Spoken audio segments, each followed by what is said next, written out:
Surabaya Mengaji. Yuk, dukung dakwah Surabaya Mengaji. Salurkan harta terbaik Anda untuk operasional dakwah.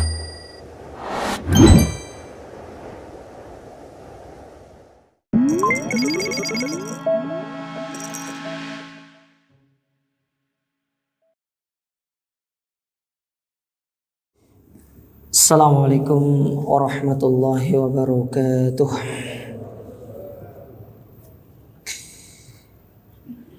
Alhamdulillahirabbil alamin. Wasyhadu an la ilaha illallah wahdahu la syarikalah. Wasyhadu anna Muhammadan abduhu wa rasuluh.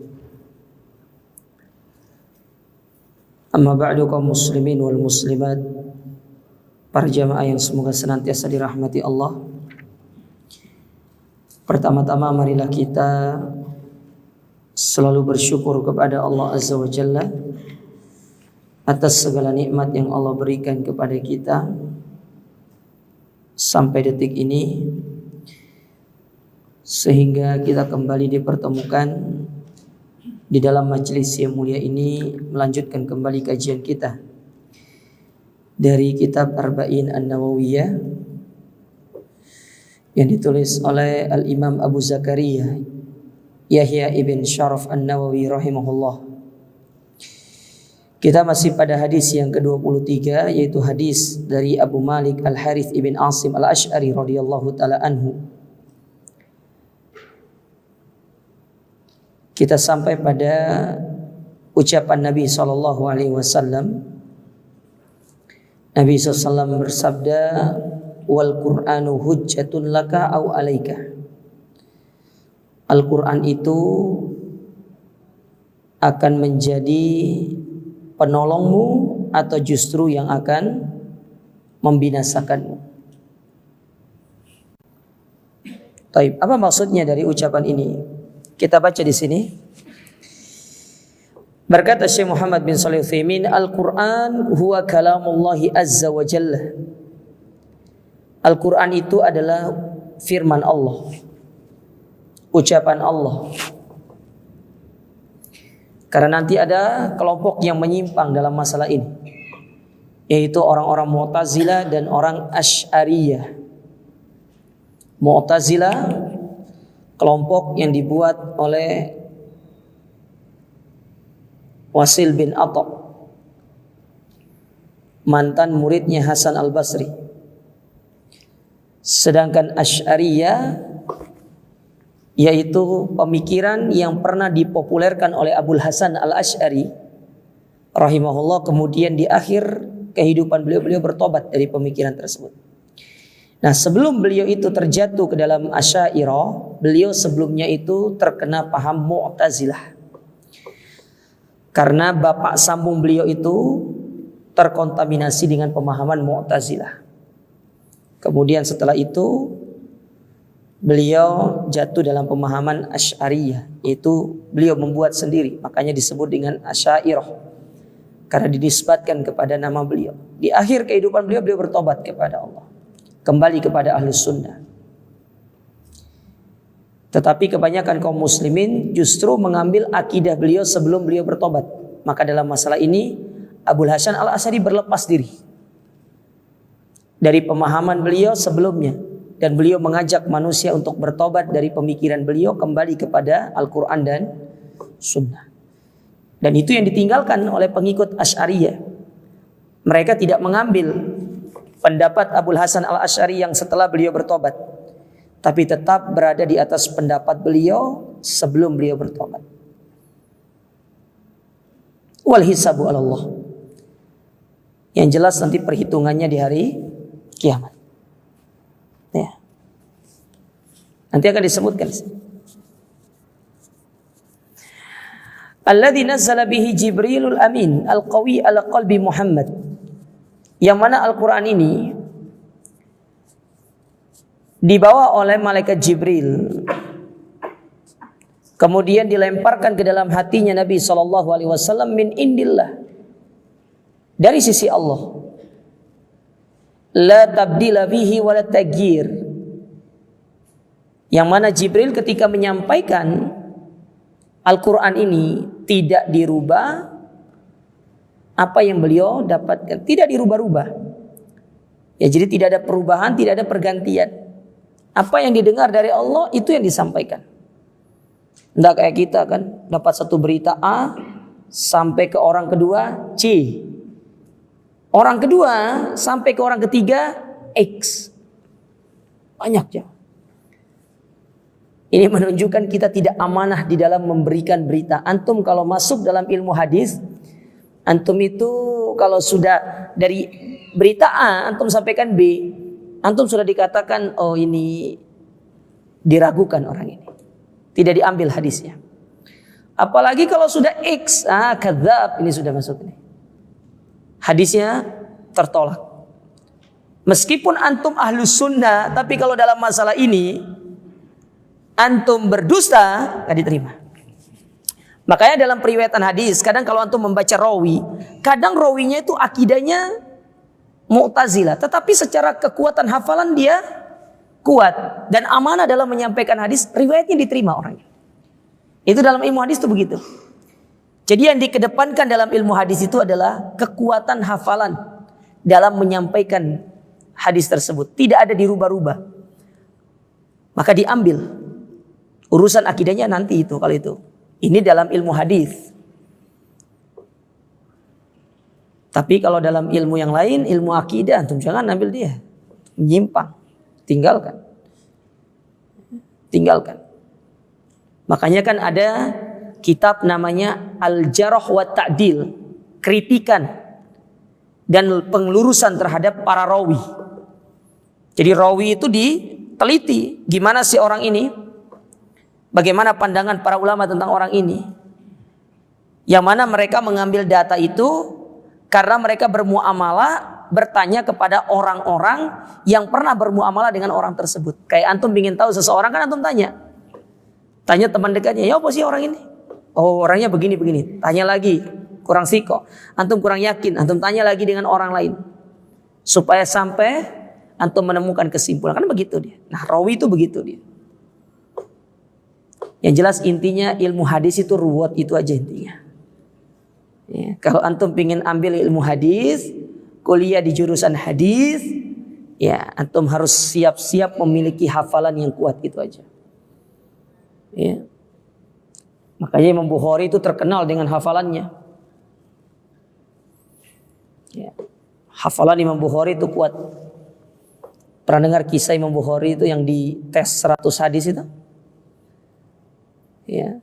Jadi 10 orang ngetes beliau, 1 orang 10 hadis, total 100. Sanadnya diacak, matannya diacak.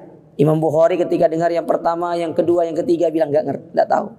Yang keempat enggak tahu, yang kelima enggak tahu, sampai yang ke-10 enggak tahu. Orang sudah pada mulai ragu ini. Katanya Imam Bukhari itu hafalannya kuat. Kok dari semua yang menguji beliau ini enggak ada yang tahu? Kemudian mulailah Imam Bukhari berbicara. Adapun sanad yang dibacakan oleh orang tadi, matannya di orang ini. Orang ini matannya di sini. Ini diperbaiki 100 hadis itu. Semua pada melongo. Oh, ini loh namanya Imam Bukhari itu ya. Orang yang terkenal. Ya. Nah, Jibril itu demikian menyampaikan, tidak dirubah-rubah. Tidak ada perubahan di dalamnya. Walihada wasafallahu ta'ala Jibril alladhi huwa Rasulullah ila Muhammadin bi annahu qawiyyun amin. Makanya beliau disifati ketika beliau menyampaikan Al-Quran ini kepada Nabi SAW dengan qawiyyun amin, maha kuat, kuat dan terpercaya. Seperti yang difirmankan oleh Allah Ta'ala dalam surat At-Takwir pada ayat yang ke-19 sampai 21, apa kata Allah di situ? Innahu laqaulu rasulin karim. Ya, sesungguhnya Jibril itu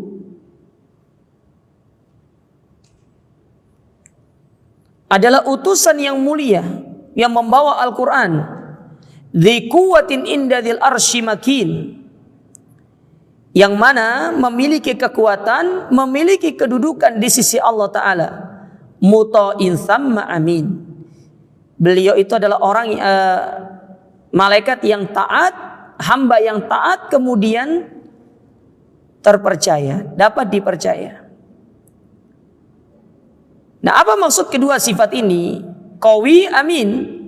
Qawi itu karena hafalan beliau kuat. Jibril itu hafalannya kuat. Sedangkan amin terpercaya, tidak merubah-rubah. Jadi apa yang disampaikan oleh Allah disampaikan kepada Nabi SAW. Makanya beliau disifati dengan qawiyun amin, yang kuat dan terpercaya. Selain kekuatan yang dimiliki oleh Jibril, karena Jibril kan makhluk yang besar, gede Jibril itu. Beliau juga memiliki kekuatan hafalan, memiliki sifat amin, dipercaya. Dan orang tidak mungkin Allah memilih malaikat-malaikat yang tidak berkompeten untuk menyampaikan sebuah risalah yang besar. Dan Jibril salah satunya. Dan ini menunjukkan keutamaan malaikat Jibril dari seluruh malaikat yang Allah ciptakan. Makanya sepakat para ulama mengatakan Jibril itu malaikat yang termulia. Muhammad manusia yang termulia. Kalau antum ditanya siapa makhluk yang termulia? Ya Nabi Muhammad. Mana lebih mulia, Muhammad atau Jibril? Wallahu a'lam. Para ulama bersepakat Muhammad yang paling mulia. Nabi Muhammad yang paling mulia.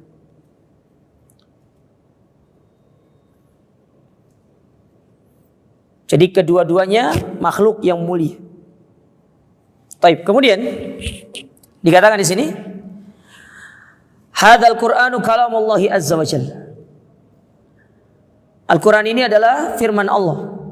Takallama bihi haqiqah. Allah berbicara dengan hakikatnya. Jadi secara hakiki Allah berbicara. Tidak seperti orang-orang Mu'tazilah. Yang mana orang-orang Mu'tazilah itu mereka mengatakan bahwasanya Allah itu dia itu berbicara dengan makna, tidak berbicara dengan suara, kata mereka. Demikian pula orang-orang Asy'ariyah, bahkan mereka menghilangkan sifat berbicara Allah Ta'ala. Karena kata mereka kalau Allah berbicara, Allah itu sama dengan makhluk. Sifat berbicara itu ya sifat makhluk. Nggak boleh Allah itu berbicara, kata mereka. Emang kenapa kalau Allah berbicara? Allah yang menciptakan segalanya. Kalau Allah mengatakan dirinya berbicara, berarti berbicaranya Allah Ta'ala sesuai dengan kebesarannya. Sama sekarang nih, kita lihat ke makhluk dulu. Allah mengatakan seluruh makhluk itu berbicara dengan bahasa mereka. Apakah sama cara berbicara antara manusia dengan kayak misalkan dengan ayam, dengan kambing? Kan tidak sama cara berbicaranya. Dan itu mereka dikatakan berbicara dengan bahasa mereka. Batu Allah jadikan berbicara ketika dipegang oleh Nabi SAW. Mereka bertasbih kepada Allah Ta'ala. Nah, kalau makhluk saja mereka memiliki gaya berbicara masing-masing, maka tentu dengan Allah Ta'ala itu berbeda. Dan sesuatu yang tidak pernah kita tahu ilmunya, kita tidak akan bisa untuk membayangkannya. Jemaah. Allah berbicara dengan seperti apa, modelnya bagaimana, wallahu alam. Intinya kita katakan Al-Quran itu adalah kalamullah, ucapan Allah, yang kemudian ditulis untuk menjadi mushaf, supaya kita bisa berinteraksi dengan Allah Ta'ala. Dan ini diantara ijtihadnya para ulama, para sahabat dahulu. Andai kata Al-Quran ini tidak ditulis, tidak dibukukan, mungkin sudah hilang Al-Quran ini. Karena dahulu para sahabat itu kan menghafal di dalam diri mereka. Dan banyak diantara para sahabat yang gugur di medan jihad. Dan rata-rata yang gugur itu adalah para hufaz, para penghafal Quran. Para penghafal Quran. Makanya Umar memberikan sebuah usulan kepada Abu Bakar. Bagaimana kalau Al-Quran itu dikumpulkan? agar Al-Quran ini tidak hilang, sehingga orang-orang yang datang setelah kita mereka tetap bisa membaca Al-Quran ini. Dikumpulkan, dibuat jadi satu. Jadilah satu mushaf. Nah dulu mushafnya itu tidak seragam, tidak seperti sekarang, berbeda-beda letak suratnya. Sampai di zaman Utsman bin Affan keluar ijtihad Utsman untuk menjadikan mushaf itu satu, tidak boleh bermacam-macam. Makanya mushaf-mushaf yang ada itu ditarik sama Utsman, dibakar. Hanya ada satu. Makanya kita kenal dengan istilah mushaf Utsmani. Ya, mushaf dengan rasam Utsmani, dengan gaya yang diatur oleh Utsman bin Affan. Karena dulu setiap kabilah itu punya mushaf sendiri-sendiri, beda-beda letak suratnya. Ada yang Al-Baqarahnya, setelah itu Ali Imran, setelah itu baru Al-Maidah, bukan An-Nisa. Ada yang kemudian beda lagi. Ya, supaya nanti di kemudian hari kaum muslimin punya mushaf yang seragam, dikumpulkanlah satu. Ini yang ada sekarang itu adalah hasil dari ijtihadnya Utsman bin Affan. Pertanyaannya, apakah Utsman melakukan bid'ah? Jawabannya tidak. Karena ijtihad Utsman itu masuk ke dalam sabda Nabi SAW, fa'alaikum bisunnati wa sunnatil khulafair rasyidin. Ijtihadnya para sahabat itu hujjah. Karena mereka telah diberikan lisensi oleh Allah Ta'ala untuk melakukan sebuah ijtihad. Dan Nabi SAW sudah mengatakan, la tajtami ummati ala dhalal. Kelak umatku tidak akan pernah bersekutu atau tidak akan pernah berkumpul di atas kesesatan. Makanya itu kemudian dijadikan sebagai sebuah syariat, ijtihad mereka itu.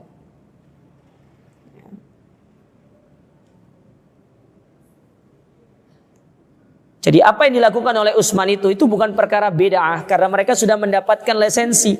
Berbeda dengan orang-orang yang melakukannya sekarang, wala mendapatkan lisensi, tidak dapat pengakuan dari Allah, yang nggak bisa. Ya, makanya kan banyak kemudian membohongi para jamaah. Oh, saya dapat bentuk sholawat ini karena saya tadi malam didatangi Rasul. Masya Allah. Siapa dia didatangi Rasul kan ya? Saya tuh heran gitu loh. Kok bisa Rasul datang sama dia?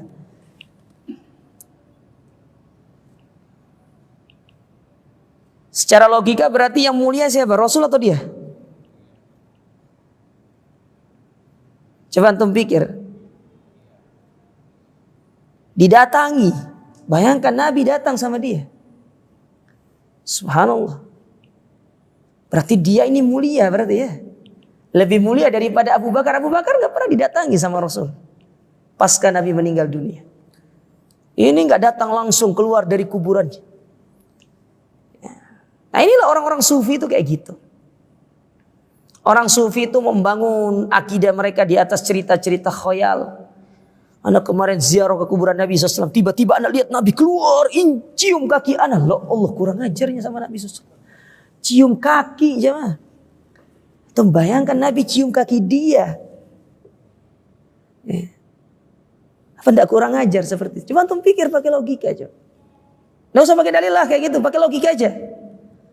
Manusia terbaik mencium kaki seorang manusia yang belum tentu dia itu masuk surga. Ini manusia terbaik loh ini.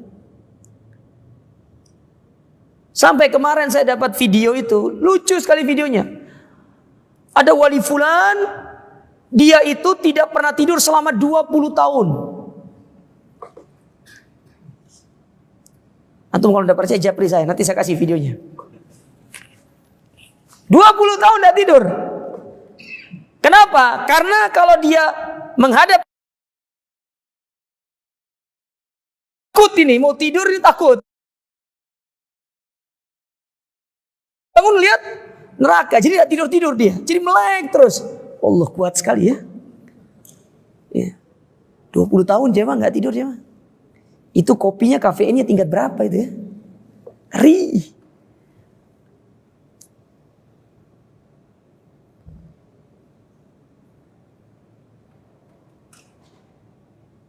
Terus mereka mengatakan, oh ini karomah para wali. Oke, kita jawab. Kita jawab begini, karomah para wali. Pertanyaannya, itu para wali itu lebih mulia dia atau Nabi? Kita main logika aja lah. Lebih mulia dia atau Nabi? Kalau antum katakan dia lebih mulia, kufur antum. Hati-hati. Kufur antum kalau katakan para wali itu lebih mulia daripada Nabi SAW. Bahaya. Tapi kalau antum kalau dia katakan, iya, Nabi lebih mulia daripada para wali. Thayyib, pertanyaannya, Nabi itu pernah nggak ada satu riwayat mengatakan Nabi 1 bulan tidak pernah tidur? Pernah nggak? Nggak usah 20 tahun lah, 1 bulan. Wong jelas-jelas Nabi tegur orang-orang yang berazam untuk tidak tidur di malam hari karena pingin sholat. Nabi tegur, Nabi katakan, amma ana fa'anam wa usalli. Adapun aku tidur, aku sholat. Itu menunjukkan Nabi berarti tidur. Saking Nabi tidur, pernah bangun kesiangan, sholatnya telat. Itu menunjukkan Nabi itu manusia biasa. 20 tahun gak pernah tidur jemaah. Ya Allah. Ini kayaknya kopi tingkat tinggi. Kayak kita harus cari racikannya. Ya. Kan banyak sekarang ini orang pakai hujah. Ya, al-qahwatu khairun min kopi itu lebih baik dari subhanallah. Hati-hati jemaah. Ini bahaya. Nah, kita kembali ke sini. Biar antum tidak terlalu menyelami dunia sufi ya. Ya, daripada lama-lama antum gila nanti gara-gara masuk dunia sufi ya. Ya. Taib. Kemudian dikatakan di sini, hadzal Qur'anu kalamullah. Al-Qur'an ini kalamullah. Takallama bihi haqiqah. Wa sami'ahu Jibril alaihi salam. Jibril dengar. Berarti Allah berbicara dengan suara atau tidak? Dengan suara, karena didengar. Dengan suara. Didengar. Wa nazala bihi ala qalbi Muhammad. Kemudian setelah itu baru Al-Quran itu dipindahkan. Dibawa menuju Nabi SAW. Diletakkan ke dalam hatinya Nabi SAW. Makanya kan kadang-kadang Al-Quran itu ada yang turun ketika Nabi sedang tidur. Ya, bermimpi. Kadang-kadang beliau sedang duduk kemudian tiba-tiba keringat dingin. Itu Jibril datang kepada Nabi SAW. Ya, melalui perantara Jibril. Ya.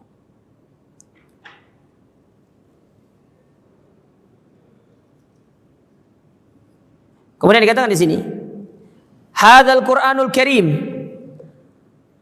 huwa kalamullah lafzuhu wa ma'nah. Al-Quran ini adalah kalamullah, baik secara lafaz ataupun secara makna. Jadi lafadznya itu, lafaz dan maknanya sama-sama datang dari Allah, itu Al-Quran. Makanya bedanya antara hadis qudsi dengan Al-Quran itu, kata para ulama, kalau Al-Quran itu lafaz dan maknanya itu datangnya dari Allah. Tetapi kalau hadis qudsi hanya maknanya, sedangkan lafadznya itu datang dari Nabi SAW. Itu bedanya. Kalau Al-Quran, lafadznya, model bahasanya itu sama maknanya memang datang dari Allah Ta'ala. Jadi Malaikat Jibril hanya menyampaikan apa adanya. Sedangkan hadis qudsi diberikan maknanya. Nanti lafadznya Nabi SAW yang akan sampaikan. Dan tentu ketika Nabi berbicara, Nabi itu berbicara dengan ilmu, dengan wahyu. Bukan dengan hawa nafsu. Ya, bukan dengan hawa nafsunya. Fal amru wan nahyu wal khabar wal istikhbar wal qisasu atau wal qasasu kulluha kalamullahi azza wa jalla. Maka setiap perintah, setiap larangan, berita, kisah yang ada di dalam Al-Quran itu semuanya merupakan kalamullah. Allah yang ngomong semuanya. Ketika Allah menyebutkan tentang cerita di dalam Al-Quran, itu Allah yang nyampaikan. Kalau ada perintah, Allah yang perintahkan. Ada larangan, Allah yang larang. Ada berita, Allah yang beritakan. Ya. Jadi dari surat Al-Fatihah sampai surat An-Nas, semua itu adalah ucapan Allah. Maknanya dari Allah, lafadznya dari Allah Ta'ala. Tidak ada campur tangan Muhammad. Makanya itu diantara hikmah kenapa Nabi SAW itu tidak bisa baca, tidak bisa tulis. Supaya Al-Quran ini menjadi satu hal yang otentik. Tidak bisa diserang dari sisi situnya. Sekarang kalau dibilang Al-Quran ini buatan Muhammad, gimana caranya Nabi Muhammad membuat? Nabi tidak bisa baca, nggak bisa nulis. Kala perjanjian Hudaybiyah, yang nulis itu bukan Nabi, sahabat yang nulis. Nabi cuma mendikte. Surat-surat yang dikirim kepada para raja, Heraklius, Kisra, ya kemudian raja-raja yang lainnya, semua itu Nabi cuma dikte. Sisanya para sahabat yang nulis. Nabi itu cuma baca, yang nulis itu para sahabat. Nabi nggak bisa baca tulis. Oleh karenanya kata para ulama, ketika sifat baca tulis itu tidak diletakkan kepada Nabi, maka menjadilah sifat itu terpuji. Tetapi ketika sifat itu diletakkan kepada manusia selain Nabi, jadilah sifat itu sebagai sifat tercela. Ya, tercela jadinya. Kalau Nabi yang punya sifat itu justru jadi terpuji. Karena itu untuk menjaga keaslian dari Al-Quran itu. Makanya sifat tidak bisa baca, al-ummi, nggak bisa baca, nggak bisa nulis itu, ketika diletakkan kepada Nabi SAW menjadi sifat yang terpuji. Tapi kalau kita tidak bisa baca, itu menunjukkan aib kita.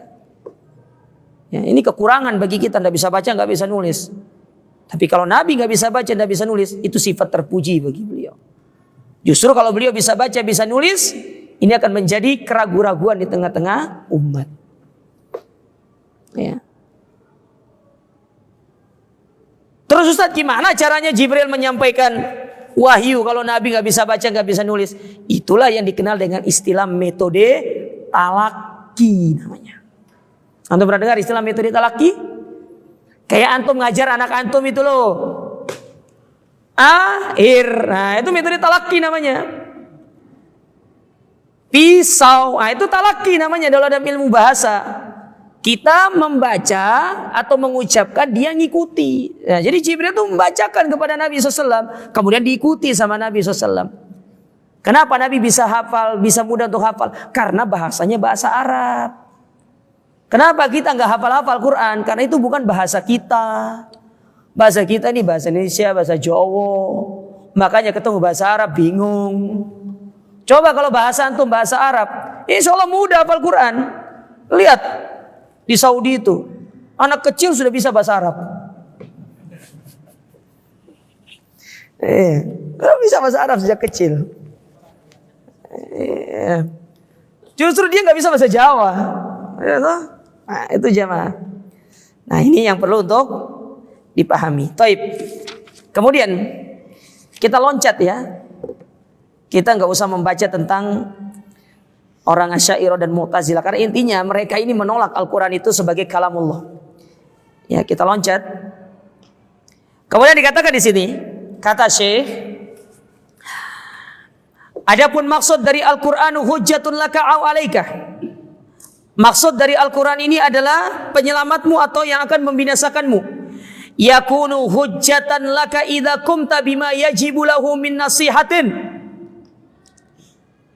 Dia akan menjadi penyelamatmu apabila engkau melaksanakan apa-apa yang telah disebutkan di dalam Al-Quran itu.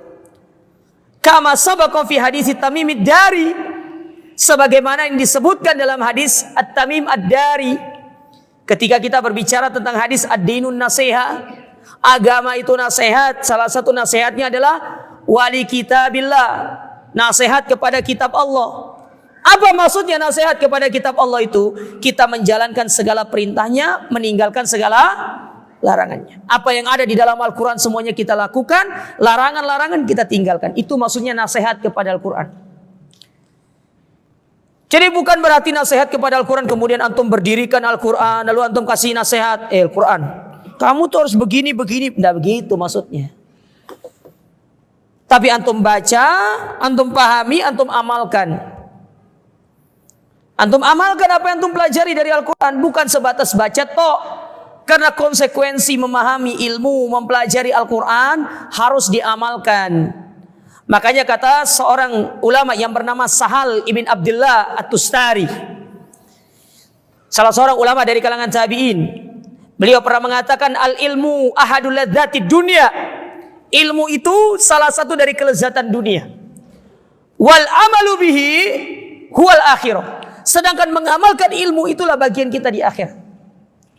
Antum kalau sekedar belajar, baca Quran, baca tok ya. Antum baca tok, antum paham, tapi nggak antum amalkan, dia hanya sebatas sebagai maklumat buat antum. Pengetahuan belakang. Tapi kapan ilmu itu bisa menjadi bagian antum di akhirat? Ketika antum mengamalkan ilmu tersebut. Makanya dahulu para sahabat, terutama para sahabat, bukan berlomba memperbanyak ilmu, tetapi bagaimana mereka berlomba-lomba, kalau mereka dapat ilmu mereka mengamalkan. Itu para sahabat dulu gitu. Dapat ilmu diamalkan, dapat ilmu diamalkan. Sekarang coba evaluasi diri kita nih. Sudah berapa lama kita belajar? Sekian puluh tahun. Kira-kira sekian puluh tahun itu sudah berapa persen yang kita amalkan dari ilmu kita? Kalau baru 20%, terus 80%-nya kemana? Berarti 20% inilah yang akan menjadi bagian antum di akhirat. Kalau antum benar-benar ketika mengamalkannya ikhlas lillahi ta'ala. Sedangkan 80%, apa itu? Maklumat biasa. Nggak jadi bagian antum. Antum wis ngerti, sudah ngerti aja. Nggak ada dampaknya. Makanya ketika kita datang ke satu kajian, dapat ilmu, keluar dari sini bukan sekedar oh ya wes ngerti dapat ilmu baru, nggak gitu. Keluar amalkan gitu caranya. Amalkan. Dapat ilmu amalkan. Andai kata antum sekarang dapat 3 faedah. Antum hanya bisa mengamalkan 1, ahlan wa sahlan, gak ada masalah. Yang buruk itu kalau antum tidak bisa mengamalkan sama sekali. Percuma kitab habis banyak tapi gak ada pengamalannya. Ya. Percuma. Kama salil himar yahmilu asfaro. Seperti seekor keledai yang membawa tumpukan tumpukan kitab-kitab, tumpukan ilmu-ilmu, nggak ngerti. Dia tidak bisa mengamalkan. Apa bedanya kita dengan hal-hal yang demikian? Ya. Kalau antum tidak mengamalkan ilmu, antum sudah pelajari, samanya antum sedang berjalan di atas jalannya orang-orang Yahudi, punya ilmu tapi nggak mengamalkan ilmu. Apa artinya? Makanya jangan sekedar ilmu itu maklumat, jangan. Bukan sekedar maklumat. Ilmu itu adalah amal. Bagian antum di akhirat itu amal. Antum dapat apa hari ini, antum amalkan. Antum dapat apa, antum amalkan. Gitu caranya. Jadi harus ada progres, harus ada grafik yang meningkat. Jangan stagnan. Apalagi sampai turun. Harus naik. Hari ini dapat A, ya minggu depan dapat apa, minggu depannya dapat apa, diamalkan. Kalau belum bisa, kalau misalkan ada banyak ilmu yang belum diamalkan, cari yang bisa diamalkan dalam waktu dekat, diamalkan. Ista'in billah, minta tolong sama Allah Ta'ala. Tidak bisa kita ngamalkan seluruh ilmu itu tanpa pertolongan dari Allah. Makanya jangan sombong manusia itu. Kadang-kadang kita ini suka sombong jemaah. Nabi itu tidak pernah bosan ngomong di hadapan Allah, berdoa di hadapan Allah Ta'ala. Allahumma a'inni ala dzikrika wa syukrika wa husni ibadatik. Tidak pernah bosan Nabi ngomong seperti itu. Padahal beliau itu seorang nabi. Nah kita ini siapa? Nabi bukan, Rasul bukan, keturunan Nabi juga bukan. Keturunan pangeran juga bukan. Bukan apa-apa kita. Sehingga disebutkan oleh para ulama, kalau para nabi, para rasul mereka giat beribadah padahal mereka sudah dijamin surga, maka kita harus lebih utama. Yang belum dijamin surga, belum tentu diselamatkan dari api neraka. Harusnya usaha kita lebih besar daripada mereka. Kan begitu. Challenge diri kita aja, ayo berubahlah. Ya, bukan sekedar ilmu ini kita perbanyak saja, enggak. Apa yang kita dapatkan, kita amalkan. Kita dapatkan, kita amalkan. Ya, itu baru seorang mukmin yang terbaik. Taib. Jadi dengan kita menjalankan segala perintah dan larangannya, itulah yang disebut dengan Al-Quran itu menjadi penolongmu atau menjadi yang akan membinasakanmu. Misal dzalik, contoh demikian kata Syekh. Qaulullah Ta'ala, firman Allah dalam surat Al-Baqarah, wa aqimus shalah wa atuz zakat. Dirikanlah salat dan tunaikan zakat. Taib, perhatikan. Ini diberikan contoh sama Syekh. Huna rajulan, di sana ada dua orang.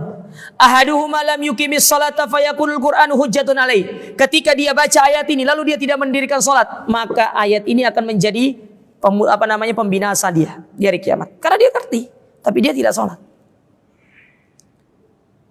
Apalagi mereka yang hafal Quran 30 juz kemudian tidak sholat. Tanggung jawabnya besar. Kemana-mana dia bawa Quran tapi nggak sholat. Ada nggak seperti itu? Banyak. 30 juz hafal Quran tapi nggak sholat. Ya. Tapi nggak sholat. Ya. Itu contoh orang bawa ilmu kemana-mana tapi ilmunya tidak bermanfaat. Sedikit tapi bermanfaat itu lebih bagus. Banyak bermanfaat, ahsan, itu lebih zen, ya, itu lebih afdol, ya, lebih afdol. Wasani, adapun orang kedua, aqamas salata fayakunul Qur'anu hujjatan lahu. Dia mendirikan salat, maka Al-Quran itu akan menjadi penolong dia karena dia mengamalkan perintah dari Allah Ta'ala. Wa rajulun akhar, demikian yang lainnya. Lam ya'tiz zakata, dia tidak mengeluarkan zakat, fal Qur'anu hujjatun lahu alaihi, maka Al-Quran akan menjadi yang akan membinasakan dia. Wasani ataz zakata fal Qur'anu hujjatun lahu, sedangkan yang kedua dia menunaikan zakat, maka orang ini akan menjadi Al-Quran itu sebagai penolongnya. Itu maksudnya. Jadi kapan Al-Quran itu menjadi penolong kita? Dan ingat, Al-Quran itu sebagai pemberi apa? Syafaat. Sebagai pemberi syafaatnya. Nah, maka kapan kita akan mendapatkan hal tersebut? Ketika kita mendapatkan pelajaran dari Al-Quran, kita amalkan isinya. Kalau dapat larangan, kita tinggalkan. Kalau antum dapat satu pelajaran, lalu antum tinggalkan, antum tidak mengamalkan, ada larangan, antum tidak tinggalkan larangan tersebut, hati-hati. Ya. Ini Al-Quran akan bersaksi di hadapan Allah Ta'ala. Dulu dia membacaku, ya Allah. Dia dapatkan dariku perintah dan larangan. Engkau katakan di dalamku, jangan berbuat syirik, tapi justru dia berbuat syirik. Orang ini masukkan, dilemparkan dalam api neraka. Memberatkan kita. Ya. Maka kita berusaha untuk mencari nih, apa-apa yang bisa menolong kita di hari kiamat itu. Di antaranya Al-Quran. Makanya ketika Nabi SAW mengatakan apa? Iqra'ul Quran, fa innahu yati yaumal qiyamati syafi'an li ashabi. Baca Quran. Karena dia akan menjadi pemberi syafaat. Sebagian para ulama surahul hadis ketika menafsirkan hadis ini, yang dimaksud dengan baca Al-Quran di situ bukan sekedar mocoto, tetapi harus ada pengamalannya. Baru dia akan memberikan manfaat kita di hari kiamat. Baru kita akan diberikan manfaat di hari kiamat sebagai penolong kita, pemberi syafaat kita nanti di hari kiamat. Sekarang rubah aja gaya kita. Ya. Berubah, kita rubah. Selain kita berusaha untuk menghatamkan Al-Quran ini, tapi bagaimana setiap ayat-ayat yang kita dapatkan pelajaran di situ kita amalkan. Ketika kita berbicara tentang, ketika Allah berfirman di situ, antum dapati ayat tentang ya wa qadha rabbuka alla ta'budu illa iyya wa bil walidaini ihsan. Allah perintahkan bertauhid, Allah perintahkan berbakti kepada orang tua. Apa yang antum bisa lakukan dengan berbakti pada saat itu? Antum lakukan entah dengan telepon lah. Assalamualaikum. Yang antum udah baca ayat itu, antum telepon umi antum, assalamualaikum, Mi. Gimana kabarnya? Bekhair. Ya, gimana sehat? Suat umi sehat. Ngobrol. Ya, dia butuh bantuan, bantu. Dia butuh tolong. Ya. Nah, gitu caranya. Jadi apa yang kita dapatkan, kita baca, kita amalkan. Karena kadang-kadang ya ada sesuatu yang kita baca di Al-Quran itu bisa kita amalkan secara langsung gitu loh. Kita bisa mengamalkan secara langsung. Ada yang memang dia butuh waktu. Ada yang bisa kita amalkan secara langsung. Kalau bisa amalkan segera. Jangan tunda-tunda. Sekarang ini kata para ulama ya, terutama dalam kaitan dengan berbakti sama orang tua itu. Kita dimudahkan sama Allah untuk berbakti dengan orang tua itu. Dengan sarana yang sangat dipermudah sama Allah. Habis waktunya. Itu mana nih ayat bunyinya? Sudah ya? Berapa menit lagi? Itu bunyi yang mana sih? Oh depan. Loh beda depan sama ini. Oh iya. Delay berarti. Kayak pesawat aja delay coba. Fadal, azan dulu.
La haula wala quwata illa billah.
Baik, para jemaah sekarang kita lanjutkan sedikit. Ya. Jadi ketika kita mengamalkan isi dari Al-Quran yang kita baca, berarti di saat itulah kita telah menjadikan Al-Quran itu sebagai penolong kita. Adapun ketika kita mengabaikan, berarti kita menjadikan Al-Quran itu sebagai yang akan menjerumuskan kita ke dalam api neraka. Jadi kita punya tanggung jawab sekarang ini untuk mengamalkan apa yang kita baca dari Al-Quranul Karim. Taib. Kemudian di sini, ini ada nasihat yang bagus dari Syekh. Ya, kita ambil sedikit ya. Kemudian kata beliau,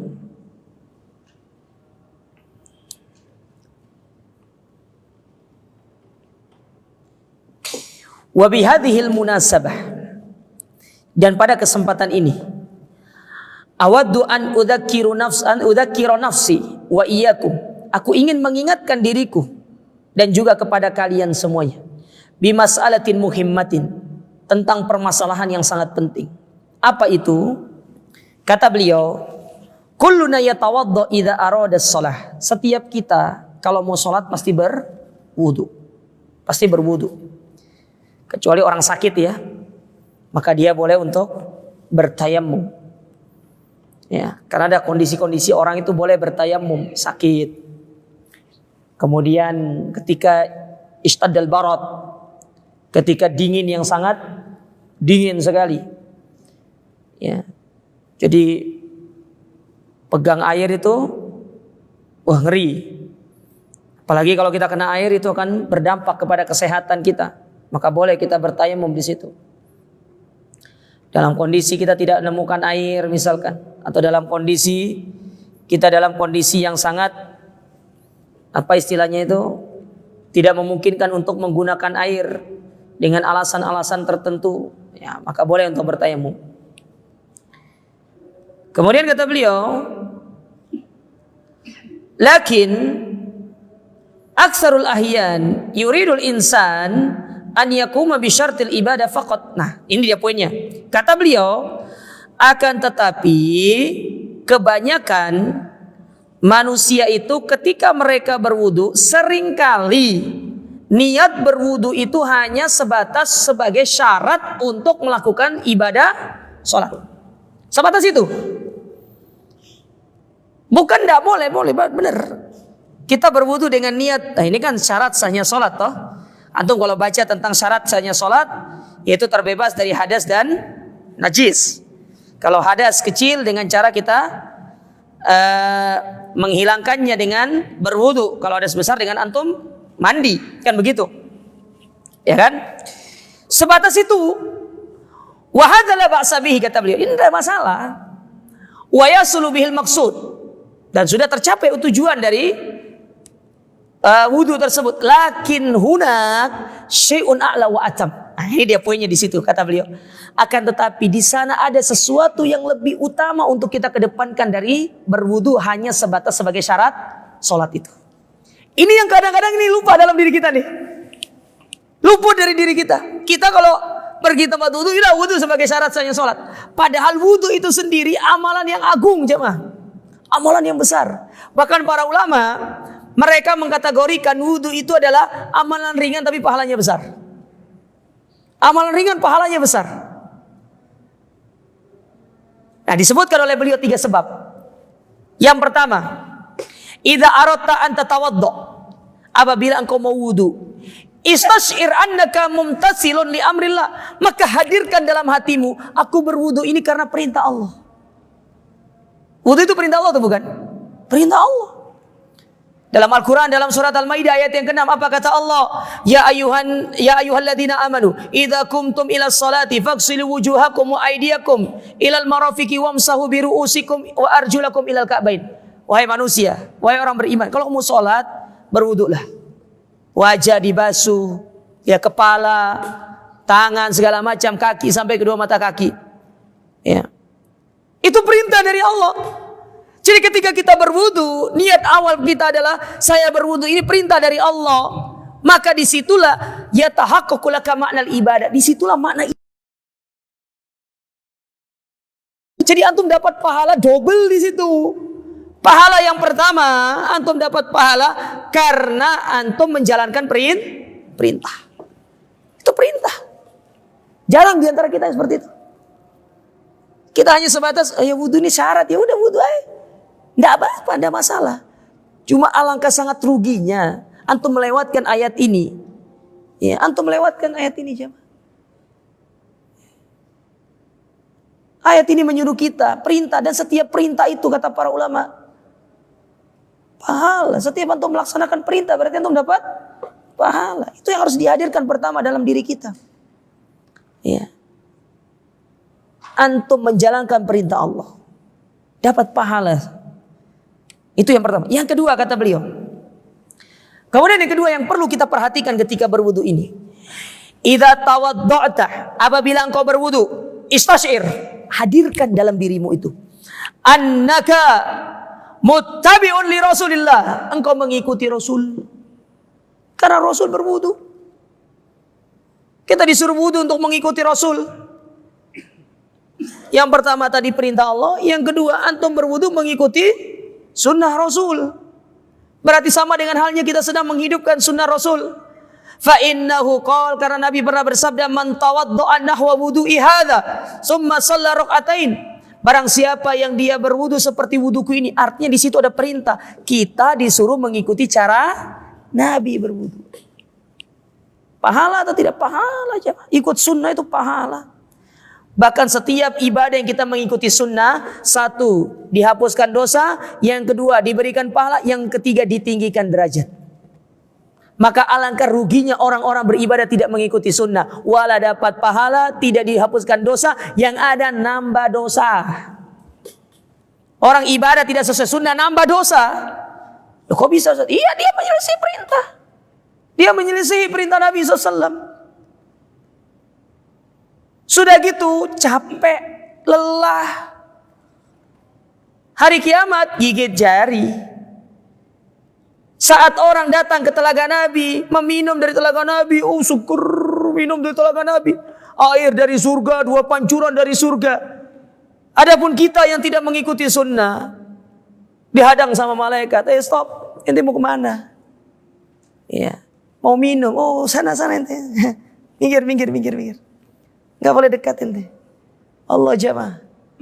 Panas. Kita butuh yang menghilangkan dahaga kita. Dan kita sebagai umat Muhammad gak mungkin pergi ke, saya mau ke telaganya Nabi Isa lah. Gimana antum mau pergi ke telaganya Nabi Isa? Antum umatnya Nabi Muhammad kok. Ya, antum kira ini dunia apa bisa sharing-sharing? Situ kosong gak ya? Saya masuk situ aja ya. Gak bisa, antum kira dunia ini. Ya akhirat ini sama dunia beda siapa? Ono sing kosong antum bisa isi slotnya. Di akhirat gak ada antum isi slot-slot itu. Makanya jangan suka main slot. main slot kerjaan. Ya sudah. Harta antum gunakan untuk berinfak jemaah. Antum kalau pingin kaya, infakkan harta antum. Nanti Allah berikan kekayaan kepada antum. Ya, sering-sering infak. Terutama kepada keluarga. Sering-sering infak kepada keluarga. Kasih keluarga itu. Terutama orang tua. Jangan pelit-pelit sama orang tua itu. Sama orang tua pelitnya nemen gitu kan. Tapi giliran traktir temennya Masya Allah. Giliran orang tuanya telepon, nah, ini orang tua ada uang nggak untuk beli obat? Ya Allah, untuk beli obat. Kan kemarin baru kirim mau. Antum sama klien, jamunya di restoran enak, restoran mahal. Oh ya, nggak apa-apa Pak, bilnya saya yang bayar. Ente orang, ente muliakan. Ini orang tua,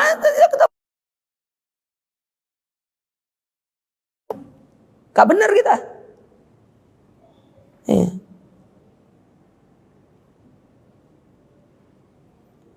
Itu orang tua kalau ridho, Allah ridho sama kita. Nggak usah antum jamu di restoran mahal. Antum jamu di pinggir jalan, deal itu antum punya program itu. Itu kuncinya di situ. Ya. Jadi anak ini ya, para kita sebagai anak ya, kalau antum ingin sukses, jangan lupakan seorang yang bernama orang tua itu. Jangan pernah. Antum yang sukses itu. Ya. Sama orang tuanya pelit, naudzubillah, giliran sama temennya. Oh piro sih? Ya 5 juta, oh murah, bayar tambah lagi. Sama orang 5 juta murah. Giliran sama orang tua minta beli obat, padahal obatnya biasa, bodrek doang mintanya itu. Pelitnya naudzubillah, ya Allah jamaah. Top kita ini. Subhanallah. Nah, kita kembali ke sini. Menghidupkan sunnah. Dapat pahala. Yang ketiga kata beliau, ya, apa kata beliau di sini? Yang ketiga yang perlu untuk kita hadirkan, ihtasibil ajra 'ala Allah azza wa jalla bihadzal wudu. Berharap pahala dari wudu ini. Karena wudu ini ibadah tersendiri, salat itu ibadah tersendiri. Dia punya pahala. Li'anna hadzal wudu yukaffirul khataaya. Wudu ini termasuk sebab digugurkan dosa. Coba lihat Nabi SAW mengatakan apa? Kita berhenti di sini ya. Berkaitan dengan barang siapa yang berwudu, kemudian dia membaca doa, apa keutamaannya? Apa keutamaannya? Apa kata Nabi SAW? Futihat lahu abwabul jannati samaniyah. Antum dibukakan 8 pintu surga. Bayangkan. Pernah gak sih antum berpikir demikian ketika berwudu itu? Tidak pernah tuh. Jarang tuh. Sekarang kita hadirkan dalam diri kita nih. Wudu itu ibadah sendiri. Dia benar syarat sholat. Kata Syekh, gak apa-apa antum kalau berwudu untuk sebagai syarat sahnya sholat antum tidak ada masalah. Tetapi alangkah sangat ruginya ketika kebaikan yang besar dengan amalan yang ringan antum sia-siakan. Ibarat kata Pak, ini ibarat antum masuk sebuah toko yang biasa harga pasarannya, harga retailnya 20 juta, tiba-tiba hanya antum dapatkan dengan harga 20 ribu. Masa antum tinggalkan? Ini retailnya 20 juta, 25 juta ini. Tapi tiba-tiba antum masuk tokonya, Pak 20 ribu is, antum ambil. Ya masa antum tidak mau jemaah? Pahala gede. Cukup antum dengan membayar kecil. Giliran urusan beli 1 gratis 2 antum kejar. Diskon 70 plus 20. Rela itikaf di mall, antum kejar. Giliran dapat pahala besar nggak mau kita. Ya.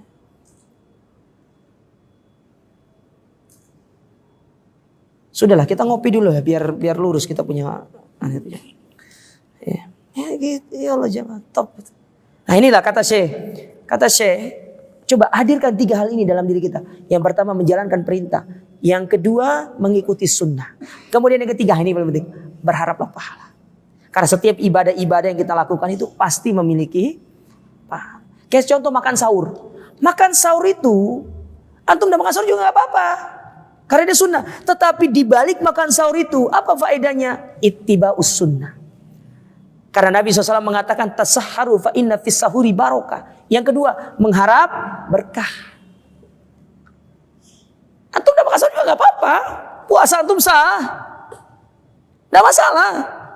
Cuma alangkah sangat ruginya ketika antum disuruh makan, kenyang, punya tenaga, sudah gitu dapat pahala. Masa antum tidak mau? Repot sudah kayak gini. Berarti fix antum salah ngaji ini kayaknya. Repot kalau sudah seperti itu.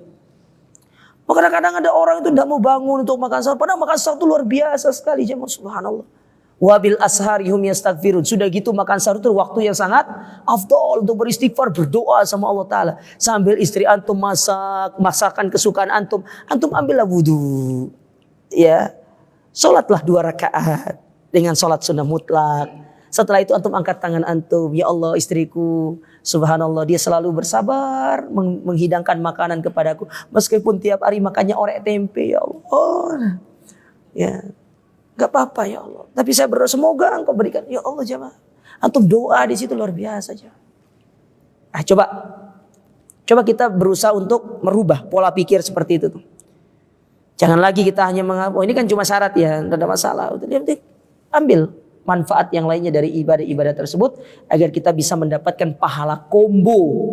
Jangan cuma cari paket combo tok untuk paket internet antum. Ya, tapi pahala juga harus cari pahala yang combo. Kalau bisa 1 dapat 100 gitu. Wallahu a'lam bishawab. Ini yang bisa kita ambil pada kesempatan ini. Kita akhiri subhanakallahumma rabbana bihamdika. Wassalamualaikum warahmatullahi wabarakatuh.